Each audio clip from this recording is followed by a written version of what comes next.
Bueno, y como parte del programa de recuperación de espacios públicos, fue reinaugurado el tradicional también campo de tiro con arco que se encuentra ubicado en el bosque de Chapultepec.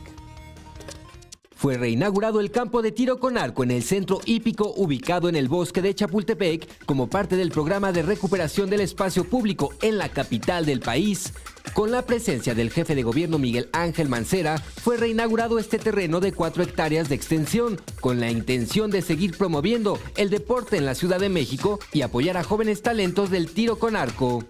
En el evento estuvo presente Alejandra Valencia, considerada la mejor arquera del momento en nuestro país, quien recordó que ella visitó este centro a los 11 años de edad, por lo que estas remodelaciones representan un impulso para todas las nuevas generaciones que se inclinen por esta práctica.